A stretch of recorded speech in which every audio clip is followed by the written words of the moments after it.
Welcome back to Vintage Super League.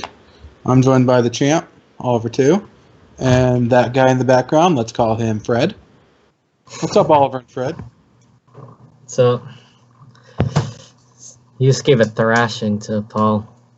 Yeah, did you guys discuss my turn 1 in game 2? Obviously, I wasn't expecting to draw like the best card in my deck, and it just completely changed everything. My opening hand was mediocre, and then I'm just like, okay, what the heck do I do? Yeah, I was thinking that you weren't actually going to play it there just because we know that Paul has mana drain in addition to Force of Wills and stuff, but it was definitely the high upside play, and you got rewarded nicely for it. Yeah, that was obviously a large part of my thinking. What kind of went through my head is, okay, he can't hardcast Force of Will here. If he has Force of Will and discards a blue card, he just mulliganed. You know, he's on 6. Now he's got... Really loud. He's got 4 cards in hand. If he spends 2 of them to Force of Will, that's going to be the case no matter what I do. If he has Mana Drain, he's got 3 more cards in hand. He's got to sack his Black Lotus, so I'm already trading for that. And the question then becomes, can he profitably use that mana? And you can kind of rule out that he has Jace the Mind Sculptor in his hand because he could have played that on turn.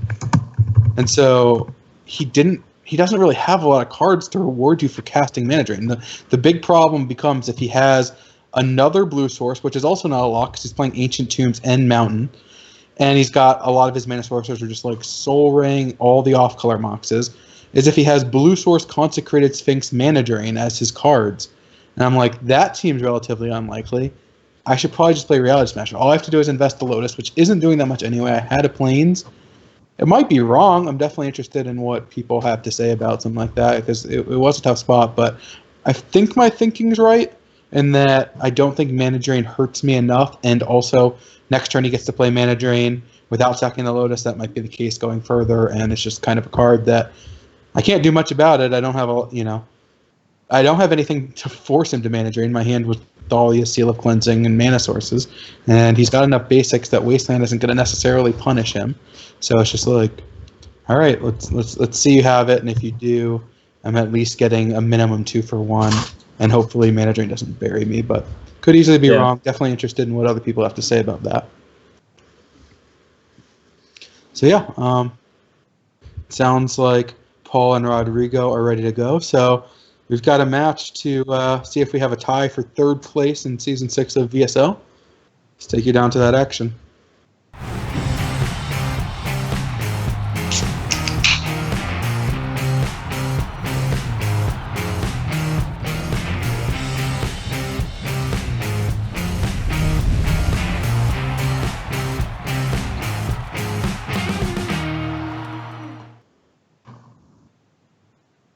Welcome back to Vintage Super League. Rodrigo has already mulliganed. We didn't get to see his original 7. I imagine it was abysmal. The 6 is interesting. All the opening hands for this deck seem like they're pretty wild. Paul, on the other hand, draw looks solid. I mean, he's got... Oddly, he doesn't have a blue source without his fetch land, so he doesn't actually have Brainstorm and a shuffle effect in his hand. He has Flusterstorm, which I don't know how good it is in this matchup. There's a lot of artifacts, although it's insanely good against Tinker, of course. And he has Force of Will for protection, so certainly a keeper. I'm not sure how high a grade you would give this hand as far as keeps. Rodrigo's hand, I assume it's a keep. I don't know. Neither of us are going to know. So yeah. The chat, we are counting on you to correct us. We are going to use your knowledge and pretend like it is ours. We are not going to give you any credit. So say smart things, make us look good. You heard the man, chat. But yeah, I mean, obviously Paul's hand is a keep. The Flusterstorm does not seem like it normally be good in this matchup, but it actually matches up well against Rodrigo's hand if he chooses to keep this because of the Tinker and Aeroblast. But I'm not sure if Rodrigo's hand is a keep. It has a lot of good draws, but definitely doesn't do anything at the moment. But that seems to be the pattern with this deck, so I assume he's going to keep it. Yeah, I mean, I'm not really sure what 5-card hand he's hoping for that has mana, protection, and both pieces of his combos, so if this isn't a keep, then this deck can't be playable. I mean, that's my opinion. Yeah. Yep, they both cats. So, oh, yeah. Rodrigo's hand was especially bad on the play, but still seems like a keep based on what his deck is doing.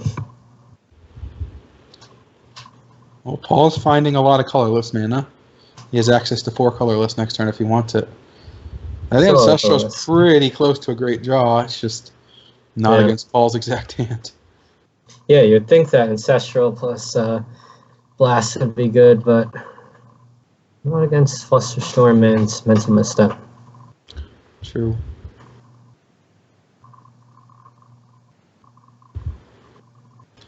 I wonder if Rodrigo's planning on waiting a while. There's no reason for him not to have cast it on his own turn. There's no chance of having to discard. So clearly his plan was I assume his plan had to be not to cast it this turn cycle, period. You would again expect him to respond to something like Brainstorm with the Ancestral if that was, the plan. But looks like he's looking on to just hold on to this Ancestral.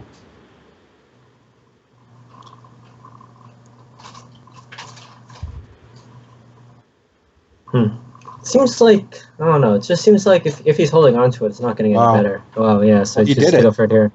He did it. He got to respond to the Scalding Tarn. That was and now actually Paul does not have masterful. Flusterstorm up. So now Paul's going to have to use a Force of Will if he wants this. If he wants to stop this Ancestral, which I don't know if he wants to do. He does have a good hand, but he doesn't necessarily want to discard any of these cards. So Flusterstorm ends up just biting the bin. And so now Paul's kind of on no gas. He gets the Time Walk. He just shuffled. He's going to get to Trinket Mage. But as we've learned previously, he doesn't have anything good in his entire deck. So I assume he's just going to get a Mock Sapphire now that he's drawn Mana Drain. Yeah, that seems like the play. Play the Scalding Tarn. Now he's got Drain up, and he's got a bit of a clock with counter backup. So a pretty good find with that Mana Drain after Paul kind of went down to empty there as Rodrigo masterfully sequenced that Ancestral. Yeah.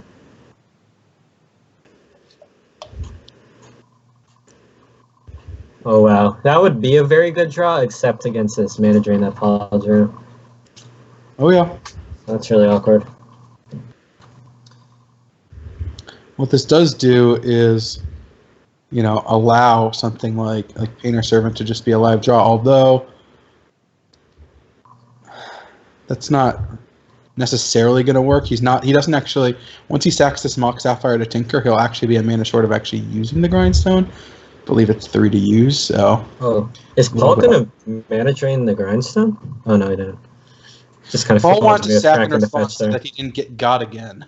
Oh, that's fair. That was a very traumatic experience, so he definitely does not want to repeat that. That was very brutal.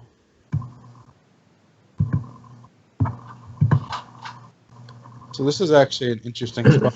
There's some chance that Rodrigo just doesn't cast Tinker here. If he goes and gets the Painter Servant, he is exposing it. Tinker can get countered. He's got no protection. And he doesn't even have enough mana right now to use the Grindstone. But I kind of like Tinker getting, or attempting to get Jar here. I would definitely jam the Tinker, though. I mean, with Paul 1 card in hand. I haven't really looked through Paul's list. Last week he had things like main deck Shattering Spree, which are kind of awkward if he doesn't get a chance to actually use any of the Jar cards, because I don't think, let's say Jar did hit play, I imagine he does not want to sacrifice it with no land drop and no mana. Yeah, he would just do it next turn, but possibilities are endless. Now, Paul's also playing a near mono blue deck, so if he had the luck of the two, he could just Grindstone out. Rodrigo could just Grindstone Paul out, just hit all blue cards in a row, and just get rid of all the action in the entire deck. Instead, he draws Demonic Tutor, which is obviously excellent. It's solid, I'll give you that. So now he just gets to go get the Painter, get it into play, and he's a mana away from winning the game. And he has a blocker for Trinket Mage. So I don't actually think... That's the important part. I assume that Rodrigo has looked at the deck list. Paul is playing 3 main deck Sunshocks. 3. So you do not want to block here if you are Rodrigo. Yeah, that would be a very foolish block, and I suspect he won't do it. Wow, this Blood Moon would actually give Rodrigo lethal by turning Mishra's Workshop into a mountain. Yeah, so it does not seem ideal to play that. Yep, Rodrigo Snap takes it. Any mana source will do it. And there is Mana Vault. That is Mana Source. Wow. So Rodrigo. This game went differently than expected, but this game went exactly how I expected it. Based on your games against Rodrigo. My games against Rodrigo did not go how I expected. Yeah. I don't think anyone saw what was coming there. That was absurd. Yep. All right, so yeah, I don't really know. I have no. It's too small for my old eyes to see. That's all on you on these sideboards, but I don't really know. These are not decks that I know much about. Yeah, it seems like a lot of nonsense. In the first match with Paul against you and me and Rodrigo on commentary, he said that he would bet his life that Paul has Walking Ballistas in his deck. So when he resolved those 2 mana drains and had 5 mana on Trinket Mage, and then did not cast it to go get Walking Ballista, and then did not get it on the next one, Rodrigo sadly realized that he just threw away his entire life. Wow, that's unfortunate. What a silly thing to bet your life on. Yeah. Although, it does seem fair. For young people out there. You may think you have whatever the sauce is, but you bet your life on Paul Rietzl playing cards that make sense in his deck, and you're gambling. You're really gambling. Yeah. Wow, Walking Ballista actually seems excellent in Paul's deck. Oh, it would have been insane. He had all that mana floating from the mana drains, and then he found off his Jace, Trinket Mage, and Time Walk. And so he's like, oh, wait, he's going to Trinket Mage, get Walking Ballista, shoot down your Dak Faden, because he had like 12 mana in play with all right. Yeah, I remember that. And this game's just a blowout. And then he didn't keep the Trinket Mage, and then next turn got a Black Lotus for mana, 13 to 15. Like, all right, well, so much for that. So I wonder how Paul comes up with these decks. That's what I'm curious about. So I played a mono blue version of what is this deck. So instead of Blood Moon, I had Back to Basics, all islands for my mana, and then the blue artifact hate cards like Steel Sabotage, Oracle's Recall, Energy Flux, whatever, and the sideboard instead of the red ones. Of course, Sudden Shock. When you already know that a third of the people you're playing against are guaranteed to be on Mentor, Sudden Shock is a good card. And so splashing red and then playing Blood Moon, which is better than Back to Basics, kind of makes a lot of sense. So, and then Paul played that deck last season. He played, 5 to 8 card, not the same deck, but a slightly different version of the Trinket Mage mono blue control deck with Back to Basics that I played, and Dave played a few seasons earlier last season. He always plays like these kind of, he's played these blue control decks. He's played a ton of blue-red, whether it's artifact-based, whether it's control. It's just kind of his wheelhouse if he's not playing spirits. So both opening hands look pretty absurd. Yeah, what do you Lotuses on both ends. Both have Lotus. This time I think Paul not playing on turn 1. Yeah, Paul's hand, even though it is quite good, is quite a bit weaker because it just has less action. But if this Ponder finds some kind of card draw spell, then things could turn really quickly. Yeah, or a Jace or something. Or Jace. Yeah. Although Rodrigo's hand is pretty nuts with Defense Grid and Ancestral. Just does everything he wants. Except that Leyline not being in his opening hand is definitely not ideal. Yeah, the real problem is he's just used the Black Lotus. Of course, he has Welder, so actually next turn he can set up, just basically start Welder out a Mox Pearl, get the Black Lotus, and you can actually hard cast the Leyline, then use that to hard cast the Helm, and just win the game. So this Welder actually can put in some serious work here. Yeah, Dak Faden was a great find from Paulo.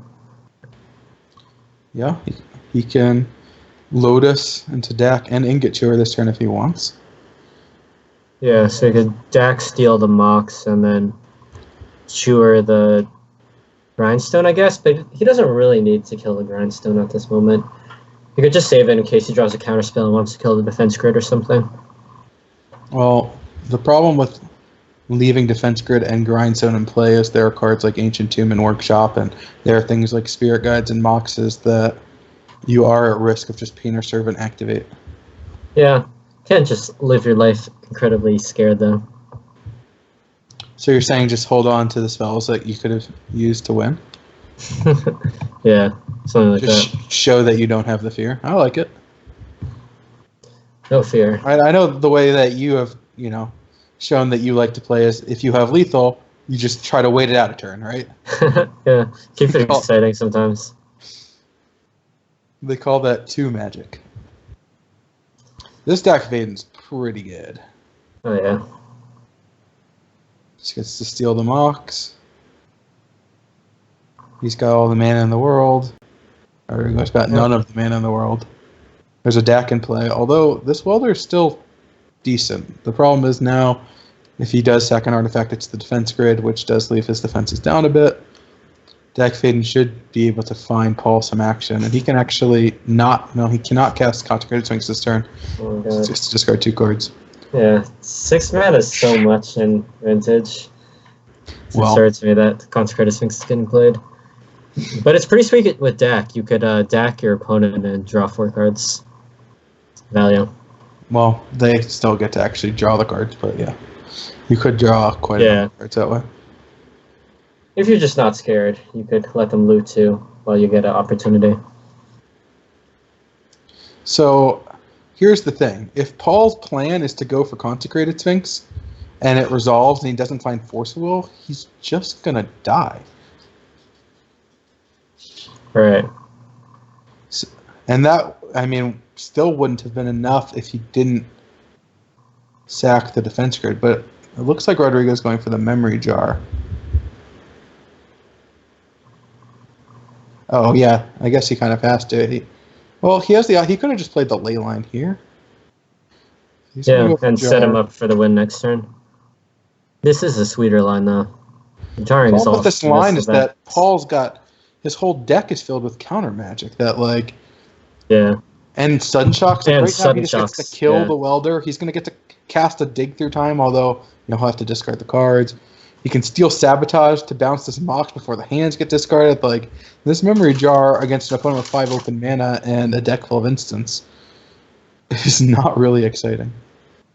Yeah. This definitely did not end up well. If he had just gone for Leyline, like you were saying, he would be favored to just win the following turn, but instead he took a riskier but high reward line, and it's not looking too good for him. Especially if this Dig could find a counterspell of some sort.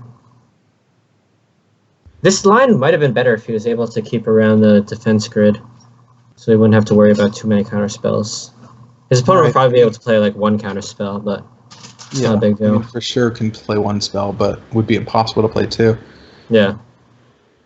I mean, maybe he was just also looking to find some more artifacts, because what this actually does, let's say Paul found nothing, and he finds like Mana Crypt, which he found, and maybe a Mox, is that he might have enough mana to cast, both those cards in his hand next turn and just win it in 1 turn.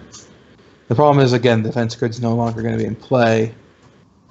I guess the second welder would also be good if it wasn't for the misstep. Now the Sudden Shock's going to kill the other welder. This is kind of just a weird game. It looks like Rodrigo's probably going to lose, but he's definitely not dead. Like, he's got the mana to hard cast both the Leyline and the Helm, but it just feels like Dak Vaden's going to find too much action. Yeah. And those 7 cards are just too much. Yeah, so Paul's going to have 1 turn to find. Oh, no, I guess Rodrigo does not have enough mana. Oh, no, yeah, he does. No, he doesn't. Never mind. He's pretty far off. Yeah, he's pretty far off. Although he would, when I say pretty far off, he's literally just 1 workshop. Workshop, yeah. Well, not now. Ingetshire will change that. Yeah. Definitely that jar line came back to bite Rodrigo. It didn't even bite him hard. The problem was that he lost the mana from the Black Lotus, and then his welder got. Like, he found a Mana Crypt out of it. The problem is just none of the other things actually resolved. Alright, so Paul's going to fully attack the mana here. If Rodrigo found a land this turn, Paul would likely have just played Consecrated Sphinx, and Rodrigo would have potentially won again. Yep. Consecrated Sphinx. Would you say Consecrated Sphinx was the MVP of this game? No, I would not. I would say Dak Vaden was, or Basic Island, or Brainstorm, or Sudden Shock, or Those are a lot of powerful cards. Or Rodrigo's memory jar. Rodrigo literally has to pay 1 life for every mana he wants.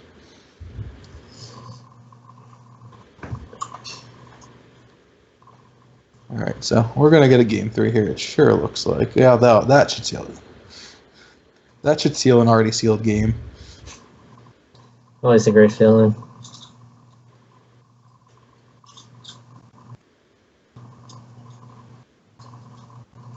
Paul's got 5 Moxes out, but still can't produce all the colors. I really hate Painter Servants on Magic Online.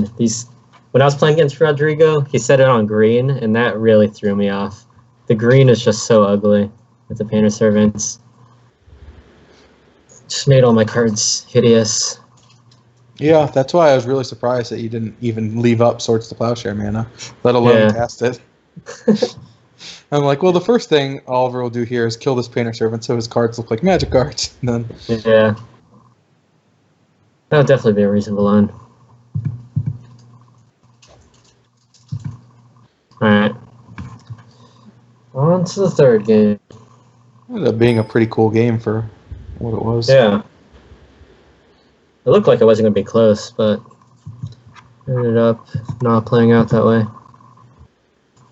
Well, yeah, like, you know, those early stages, Paul just kind of got in a spot where he didn't really have much. Yeah, exactly. But that Dak Fade in did a lot of work. So go back to sideboards with their decks that don't make any sense. So just gonna let them do their thing. I don't think any cards are necessarily coming in or out. Maybe a cosmetic change or based on something you saw. I think Rodrigo's probably regretting that memory jar line, wondering whether he can actually afford to use it against all these instants. Now that he knows all the sudden shocks are in, all the steel sabotage you got to see. Yeah. Now, you knew all the cards are in the sideboard, but you don't know what's actually in. I guess steel sabotage is a lock against this artifact deck, though. I was in a weird spot. I didn't know what to board out. Like, I ended up boarding out a Dismember. I didn't really know whether he'd leave in things like Welder or what exactly he would do, so I figure with I had so many disenchants in my deck. Like, I had 3 Katakis, 2 Seals, a Fragmentize, and 3 Null Rods. That something like Painter Servant wasn't going to be good against me, but I don't know.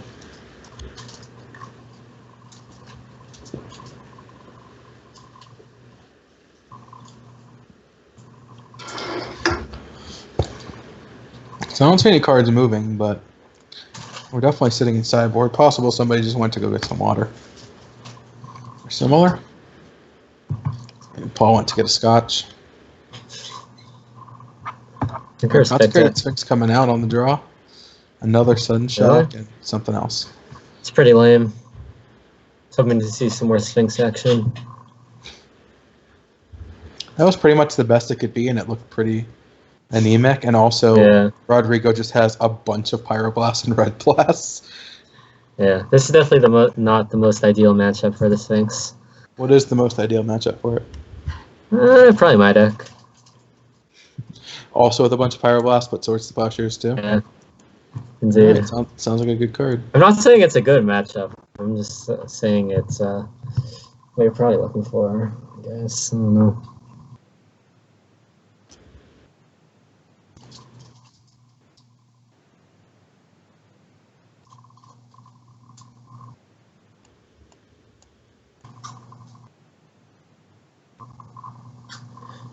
Okay, looks like it's starting.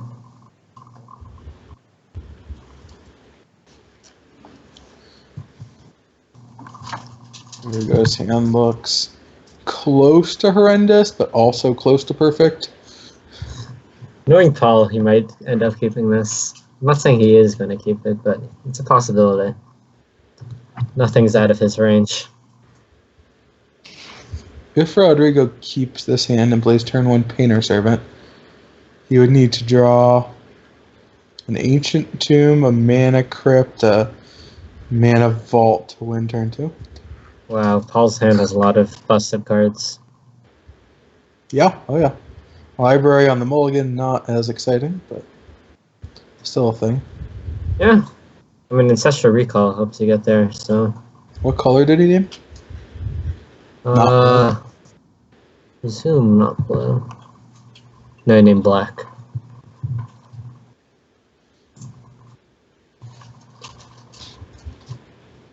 Paul really likes this Mind Break trap. Keeps it or brings it in against everyone. Yeah, this is actually kind of a weird spot because in some ways you want to play out all of your artifact mana to leave up Hardcast, Mindbreak Trap, and Ancestral. And in other ways you want to play nothing and just play Library Go. Yeah. Like you're facing down a Painter Servant, so I think you kind of are forced to play your artifacts, but I guess not forced, but it's more appealing to play your artifacts.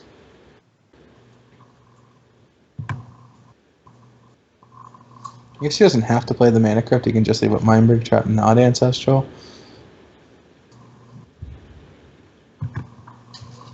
Or he'll just cast Ancestral now. I imagine that Rodrigo is going to red Force of Will this. Yeah. Exile a card, Pyroblast. You don't lose a life, though. So broken. Touche. Rodrigo's going to have top decks that just win this game if Paul doesn't play Mana Crypt. Not playing Mana Crypt seems egregiously bad here. Yeah. It's definitely risky. Rodrigo did not get there, though, so... Well, he pseudo got there. Paul... I guess... No, It's the Paul wrong can color. actually... No, I didn't mean that. But I'm saying, like, Paul doesn't have a way to necessarily kill the Grindstone, except Trinket Mage can go get engineered explosives. Oh, yeah. Does he have enough mana for that? Not quite, right? He does because of the Mana Crypt. Oh, yeah, the Mana Crypt, right. So, Or Sunshock. That's pretty good. Sunshock doesn't do anything. Painter Servant's a 1/3. Oh, yeah. Painter's a 1/3. Yeah, never mind. Wait, why did he keep on That's not just Sunshocks again? It kills the welders. He killed it last game. Yeah, I guess. It seems really narrow, though. Well, I'm sure he doesn't have any other cards. Like, he boarded out the Blood Boons because all they do is gain Rodrigo a bunch of life. Yeah.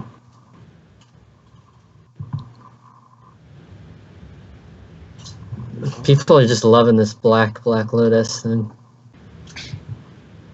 Blackest Lotus. Yeah.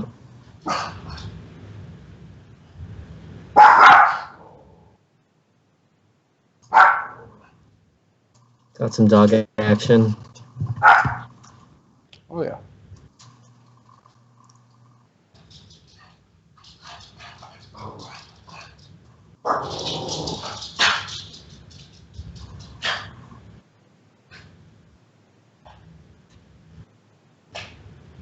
Alright, Rodrigo back to the Stone Age. Needs to find... Not that. True. At least all the cards are normal colors again, though. Yeah, that's cool. I do mean, enjoy right now, that. Paul's attacking for 2 and taking 1.5 per turn, so...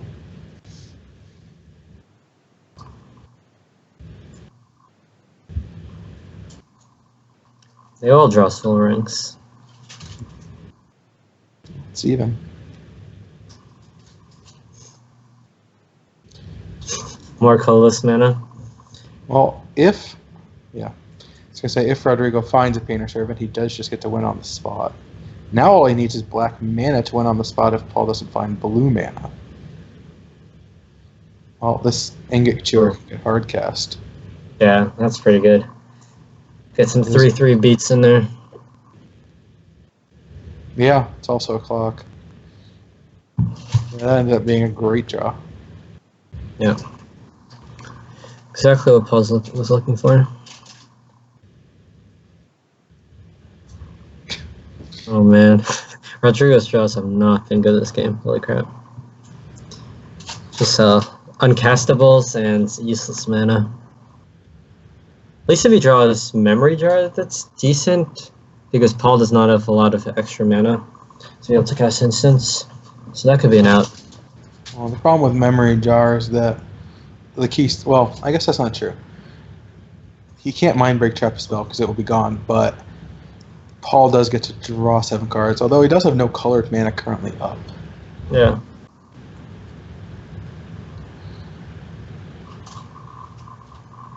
Wow, this is actually pretty punishing. He didn't cast a Mind Tutor, and the consultation can get missed out. But no, he's found Time Walk. He can't cast Time Walk in. No, it's not. He doesn't. I keep forgetting who has the Pyroblast, but this is going to get Pyroblast, so that's going to get Mental Misstep, and the game's over. Yep. That's going to be the game.